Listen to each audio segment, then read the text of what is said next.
Hello, I hope you're having a lovely Friday. I am finally doing my Friday Homemaker chats. I would like to be more consistent with this, so we'll see how it goes. It'll probably end up being shorter videos if I'm able to consistently post these Homemaker chats on Fridays, because normally with these Homemaker chats I do them like every other month, and then I have so much to talk about, and then a lot of things I never even end up sharing on because too much time goes past and I forget about it. So we'll see how it goes with trying to be more consistent with it. I'm not putting any rules on myself because, as I've said before, YouTube does not control my life, and so if I am not able to, then I'm not going to, because my real life stuff is a priority before putting stuff on YouTube. It's interesting, the other day Scott and I were talking about social media, and I feel like, and maybe I shouldn't consider it sad because maybe it actually motivates people to do things, but it's a weird dynamic. You either have, like, I think you can see people who do the things because they would do them whether or not there were social media, and then there are people who do things because of social media, because they're building their social media, because they're building their following, and that's why they do things. And neither one is right nor wrong. It's just fascinating, and I do think you can get a feel from the person whether they're doing it for social media, posting it on social, I don't know. I often will be like, I wish social media didn't exist, and here I am posting on YouTube, but I don't know, I just think life would be so much simpler. Okay, as I'm always trying to do with these Homemaker chats, I do want to give you a rundown of the things that I am planning on speaking on. Books is gonna be the first thing that I talk about. Next is going to be my Azure order. Next is going to be something that I've wanted to share with you for a while, a thing that I buy and I really like, and several of you have asked me about this, so I'm going to talk a little bit about it. Not a sponsored thing at all. I just find it helpful and practical and useful in my own life, so I'm going to share it with you. And then maybe I will get to a project that I'm working on. I don't have any thrift items to share with you today because I'm going to have a whole video on its own next week on a thrift haul of sorts, and so you can be looking forward to that. And then I will also get to your questions at the end of this video. So to start off with books, the last video actually inspired myself because I said I haven't read much this summer, and I feel like when I was editing that, I was like, that's really sad. I really haven't been reading as much as I'd like to, and so I re-picked up my Jeanette Oak book. This is 4 books in one. It is the Seasons of the Heart series. So I'd already read Once Upon a Summer, and I was halfway through Winds of Autumn, and the boys were going on a camping trip, and I can see how that just got a little bit boring for me and I became disinterested, so I stopped reading it. But I picked it back up, and once I started reading this again, I could hardly put it down. I finished it within a few days. It was so good. I cannot recommend this book, the whole series, enough. It is wholesome. It is, sometimes you read fiction and be like, am I wasting my time reading this? But I was talking to Scott, I was like, this is so inspiring because it's fiction, but it inspires me in my life to be a better homemaker, because reading about the lives of these girls, and they're in an agrarian society, and the ways that they make ends meet when the crop isn't doing well that year. I feel like there's so many life lessons in this, and there's so many different things I could talk about that are just so applicable to real life, especially for young people. I would highly recommend this for teenage girls to read. It is so good. I can't rave about it enough. It is so good. And like I said, if you want to read something that makes you want to be a better steward of your home, I recommend this. It also makes you realize, you know what, we don't have it that bad. We are blessed. I just can't recommend this book enough. So highly recommend it. That leads me to my next dilemma of what book do I read next. We're still reading Emma as our car book. Scott and I are reading it together, and I have it's not a fiction book, it's a book off of someone's life. It's called We Took to the Woods, and it's a life story of this family who basically moved off the grid, and it's a very old book. It's beautiful. So I've just started reading that, but I like reading fiction books in the evening. I feel like it's a way of decompressing and just really fun. And so I have 3 book options, and one is, do I carry on Jeanette Oak style and read Love Comes Softly? I listened to this 2 summers ago and loved it. I also have the entire DVDs series of Jeanette Oak's Love Comes Softly. They did a movie based off of it, and love the whole series. So good. That's why I'm tempted to pick this up, because I've never actually read it. I listened to the first book, but I've never listened to it any further because I thought this would be a really fun book to read. So I'm kind of leaning in this direction, but one of you all had recommended Francine Rivers' A Voice in the Wind, and I have this book. I actually bought this I don't know, maybe 12 years ago, probably more than that. When I worked at the seminary as a graphic designer, the seminary bookstore was having a clear out sale, and so this was there, and I bought it, and I've never read it. When one of you recommended this book, I thought, well, I have that, I could read it, and it's a nice, big, hefty book. And I really like Francine Rivers. I know Redeeming Love, there was lots of debate about the book. I liked Redeeming Love. I read it when I was in college, and I read it, or I listened to it 2 summers ago. It was the same summer that I listened to Love Comes Softly, and I really enjoyed it again. And then the last, which is a book I've read, but I'm watching the movie series with my friends, and it made me want to pick up Anne of Green Gables again, because I've only ever read the first one, and since the first one I have collected the rest of the books. So I now have all of the other books, I just haven't read any of them. And so do I go back to Anne of Green Gables? I would love your input. Maybe I'll do a poll. Should I do a poll? Can you do a poll in YouTube video comments? I don't think you can. I think it has to be in posts. Maybe I'll make a poll in my post as soon as I post this video. I think I will, just to give your opinion or more book recommendations, and then that way you can comment on that post and other people can see your favorite book recommendations. Fiction, let's keep it to fiction and fun summer reading. So I will hold off on deciding what I'm going to read next, just to see, and I will, whatever you vote on, that's the direction that I'm gonna go. So that'll be fun. Next is my Azure haul, and I'm gonna go grab those things so I can just show it to you. This is my 3rd order from Azure this year. I tried to limit my Azure orders this year just to save on gas, save on the whole ordeal of trying to work our schedule around the pickup, and I actually prefer it this way. I used to pretty much up until this year would order from them monthly, especially when we lived in Indiana. I had to order from them monthly because it was pretty much where I got my groceries from completely. So at the beginning of this year, I placed a huge order, and I ordered 6 5-pound blocks of cheese, and they were on sale, and it is the Sierra Nevada brand, and they had them on sale again this month, and I'm almost out. So those 6 5-pound blocks have lasted me from January until August, which is really cool. And so when I saw they were on sale, I was like, okay, I need to order more. So I ordered 4 more, and the best deal that you can get is if you order the ×2 5-pound blocks.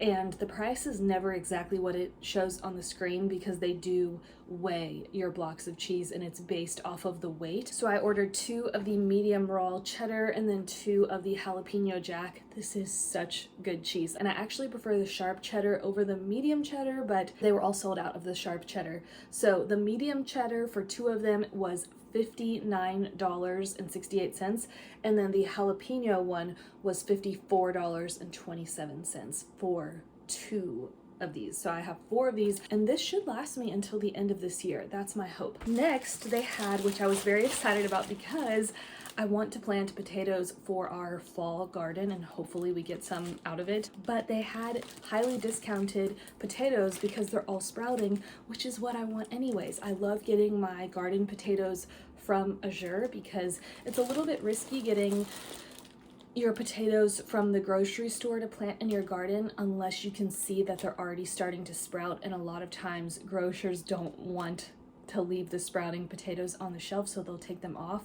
We have a local-ish health food store, and I've sprouted their potatoes before and their sweet potatoes, and so their stuff is usually good. I just try to make sure it is America, it says USA on the label. And so the russet bag for 5 pounds was $3, and then the yellow 5 pounds was $5. And these aren't sprouting as much, and I've actually already started using these to cook some dinners. So I may just plant the russet ones since they look really good. And then I ordered this organic Dijon mustard for $2.79.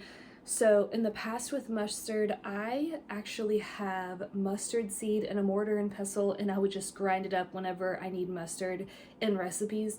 The only thing is when you're making food for other people, that is spicy. The mustard seed is a little bit spicy, and so I thought it's better just to have store-bought mustard on hand that's not so spicy like my mustard seed that I freshly grind. And this was such a good price, and it's in a glass jar and it'll last me a really long time. So $2.79 for that.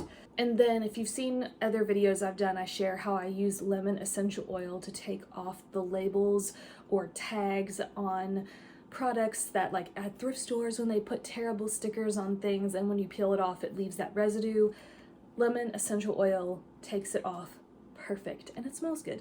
And so this is the essential oil I was talking about. It's the Nature's Alchemy brand lemon, and I get this because it's $3.48, and you cannot beat that price. So got that. And then this, I was on the Azure website looking over my order, and I had changed my mind about this. Go to hit the X button, and my order went through, and like literally as I was doing it. So I was like, oh, I think I missed it. And I did, because it was part of my order, but it was on sale. It is the Lakewood Organic Pure Orange Juice, not from concentrate, and it was $38 for a 6-pack.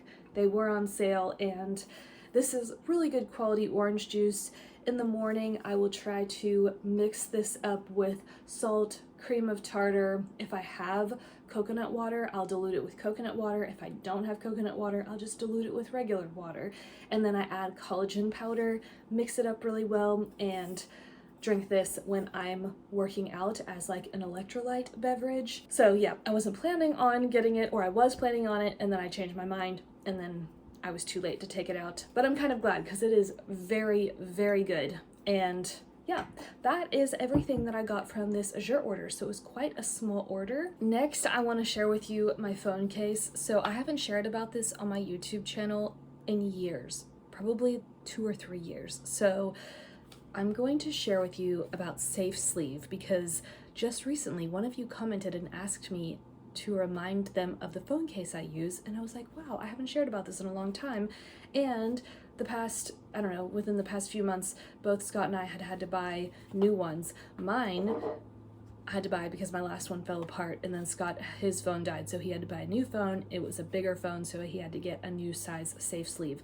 But this is not sponsored at all. I do have an affiliate link with them and a coupon code below. It's not my coupon code, so if you just use the code and not the link, I won't get any credit for it, but if you do decide to buy from them, I would appreciate you using my link.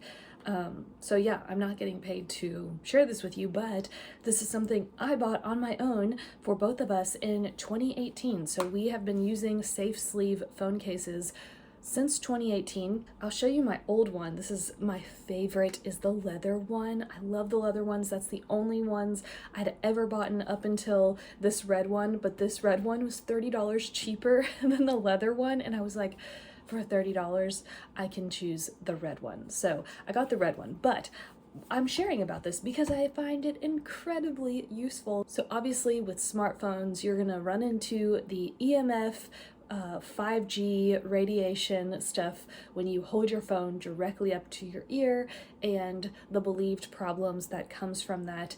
And so Safe Sleeve is useful because the front phone case, it is a shield to block EMFs, radiation, for when you're holding it up to your face, or if you're putting it in your purse and your purse is right next to you, or if you have a husband who puts his phone in his pocket, or if you put your phone in your pocket, you can at least do some sort of protection by putting the side that has the shield on it towards your body. So normally Scott and I will use our earphones with the wires. We don't have Bluetooth earphones like AirPods or anything. We just use the good old-fashioned wired little earbuds. That's usually how we talk on the phone to prevent having to hold our phone up to our ear, or if I'm at home, I'll just turn it on speakerphone.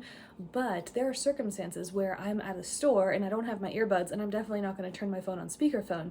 And in that case, it's so nice to have the safe sleeve to where I can hold it up to my ear and not worry about the direct close proximity your phone is to your head.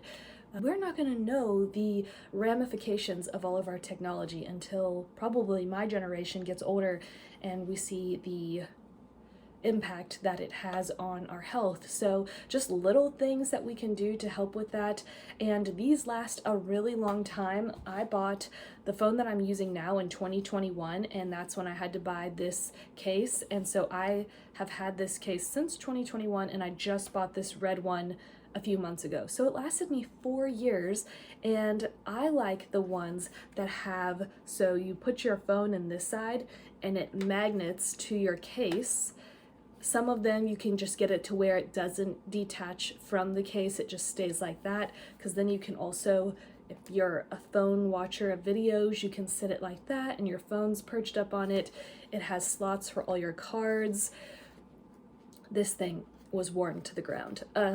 And also, if you're gonna buy from Safe Sleeve, you'll see that there is a dashboard magnet that you can attach to your car, and then you can just attach your phone case directly to it.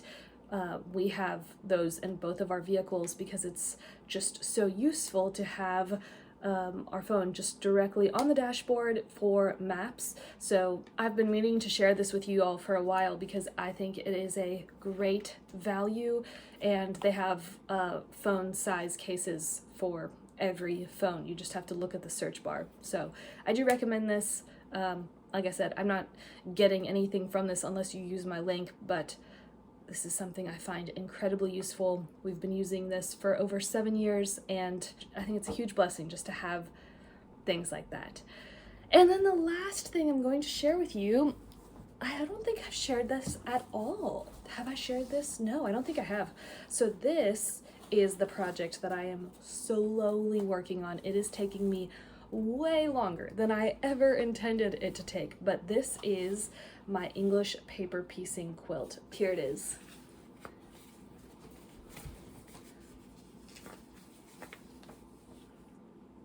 So this is how far I am, and I started this last November, and in the winter it's so much easier to do because it gets dark at like 6, and so we find ourselves slowing down a lot sooner in the evening, whereas in the summertime it doesn't get dark till 9, and so yeah, slow down time is a lot less. But This is all hand quilted. If you want me to do a video just on English paper piecing, I would love to. I actually recorded over the winter a video of exactly me making this, but I never posted it because that's the story of my life with these videos. I record things and then never edit them, and then they never get posted because I'm like, well, that was like 2 months ago, so I'm not going to post it now.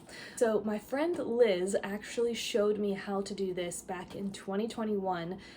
I was at my friend Jordan, who has the Fruitful and Fearless podcast, and my friend Margo, who you all know from my Living Slow video. If you want to follow Margo on Instagram, it's margobymanna. My friend Jordan, who has the Fruitful and Fearless podcast. I'll put all of their Instagrams below, but they're all just wonderful people. And so Liz has an Instagram called sweetspooldesigns. I think it's what her name is. Again, I'll put them all below if you're on Instagram and you want to follow them, because she posts a lot about English paper piecing, and she showed all of us then how to do it. And at that time, I was just not interested in it at all. And then in the fall, we were going to be doing some long road trips, and I wanted something that I could do in the car. And so I started doing this English paper piecing, but not with this fabric. It was with bigger hexagons. I did do a video where I was sharing the big hexagons and the scrap fabric that I was using for it. And then I went to Hobby Lobby and I found this fabric and wanted to make this quilt. You can either print this out yourself or you can buy the pieces, but you have these little hexagons, and then you cut your fabric with about 1/4 of an inch to 1/2 of an inch of a hexagon size bigger than this, and then you take your glue and you glue the fabric over it, and it's a temporary glue so it will peel off, but that gives you your pieces. And then you sew the fabric to each other without sewing the paper. You're just sewing the edge, and then you open it up, and then as you have totally surrounded, so I do still have some that need to be taken out, so like this you can see doesn't have the paper in it anymore, and these have all been completely surrounded, so I can take the paper pieces out of there, and there it is. And yeah, I just would keep doing that. And so this would be one side of the quilt, and then the other side of the quilt is going to be just a solid piece of cotton fabric, and then I will hand sew it again together with the batting in the middle. So I already have the batting. I was super optimistic to how long this would take me. I'm now thinking it's going to take me years. So we'll see how it goes. We'll see what size I end up making it. I'm not sure. All of those things are a mystery, but it is turning out pretty good. So I thought I would share that with you. But that's it. That is today's Homemakers Chats. One of you did ask me, the questions that you asked me on my post about this. So a lot of you have asked about posting or talking about making meals from scratch in this video, but I actually have already started recording several videos of dinners that we're making, and it's not like this is how to do this. Actually, some of them are, and I'll give recipes for everything, but I will eventually get that up of just dinners, summer dinners that we enjoy, and maybe that'll give you some inspiration. I am so hesitant with cooking videos because our kitchen is so dark. We live backed up into the woods, and so there is not a lot of natural lighting, and so I always just think, do people even want to watch this dark kitchen setup? But you all have asked, maybe I'll do some more recipe videos if you all want me to. Another question was on making pasta from fresh milled flour with my mill, and I have never made, so the only pasta I've ever made with my grain mill with fresh milled flour has been gnocchi, and it turned out really good. I'm just not a huge gnocchi fan. I don't like it very much. So I should make pasta more often, but I usually get such a good deal for pasta that it's one of those things pasta is an easy dinner for me. If I am out in the garden all day and I can't think of what to make for dinner, I will make pasta for us because I'll have the noodles. I can quickly thaw the ground beef in warm water and then cook the ground beef in my cast iron with onions, and then I have my canned pasta sauce, and then we have dinner. And so I think that being my easy out meal makes me less want to make pasta from scratch. Although I think it would be cool to learn. So I just need to do it. That's one of those things. I should just try it. So yeah, that was the question on the pasta. Another question was on getting a dumb phone. Have I ever considered getting a dumb phone? And yes, we've looked at them all, and I think I just struggle because I'm like, I like having a nice camera on my phone, and that is my holdup. I know that I could use my phone just as a camera and then use my phone as a phone, but then I have two things that I'm taking around with me. So I don't know, I think that is my main holdup, which sounds silly, but yeah, that's why I haven't switched over to anything. We try to keep life as simple as possible anyways. We try to be pretty disciplined with our phone time, and so yeah, maybe just not a priority for us right now, but I think it's really cool. If you have a dumb phone, I would love to hear your experience about it, what you think about it, if you recommend the brand that you're using, all the details, because maybe it will inspire me to try it out, because I am interested. I think that's all the questions. If you have any other questions you want me to talk about in next Friday's video, you can also leave those below. Don't forget to vote on the poll which book I should start next, and that will be my next book that I begin, or my next series, because there's 2 series involved. So it will either be the Anne of Green Gables series, Love Comes Softly series, or just A Voice in the Wind from Francine Rivers. So I hope you enjoyed this video, and I hope that you have an amazing weekend. God bless you.